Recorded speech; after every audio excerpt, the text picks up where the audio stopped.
It all began in January 2011, right in the classroom of 1207, where we sat and learned for 2 days a week, cause every Tuesday and Thursday Dr. Mason would speak. And when it started, we didn't know what was in store for music and for kids when we walked through the door, but we were anxious and ready to learn what to do as aspiring educators in a future school. Now there's a lot I could say about the knowledge we gained and all the things we learned to do as we were willfully trained. From a yodeling Austrian to a paddle keen and bright, music it was in our minds from day to night. As for myself, well, there is quite a lot to be said, cause I was humming those tunes till I would go to bed.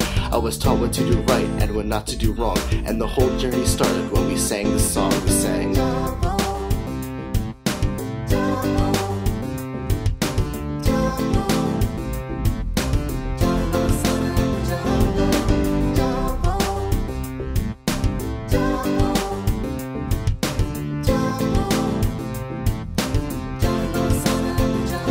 So first off, be sure to give the starting pitch so that all the students know what note to hit.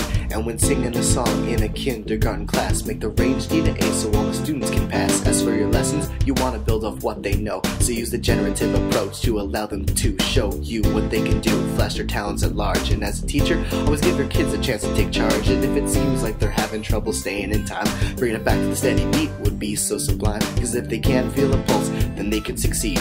So patching a steady beat would be all you'll need. And when you have a xylophone that you want to use, mirror the pattern for them and use hand cues. But if some students do not get a chance or turn, keep a record so that later they can go up to learn. Now let's not forget the different conceptual modes, like the inactive stressing acting out to music you behold, and the iconic which shows music through pictorial scenes, and the symbolic which combines it through symbolic means. And there's a message out there for those who need to know. When it comes to management, proximity is the way to go, cause when a student's misbehaving, it won't take long to get them back on task and ready to sing along. We sing.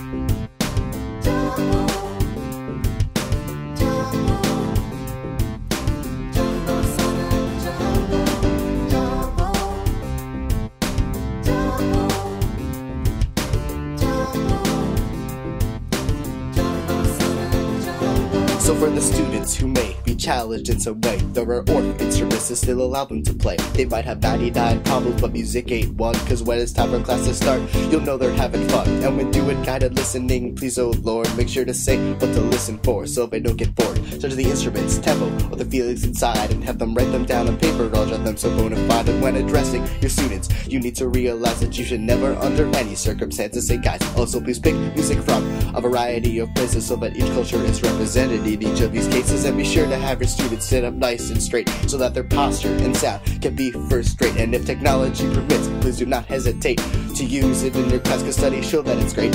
As for methodologies, here's what you need to know. Dalcroze is moving with the mission and eurythmics, yo. Whereas Kodai's in your hearing and music literacy, based on Bufu, Bodo, solfege, and rhythms like Ta D. Lastly, we have Orff, which stretches imitation as well as exploration, literacy, and improvisation, based on a child's natural desire to dance, sing, and play. It uses recorders and patterns in many different ways, but that's it.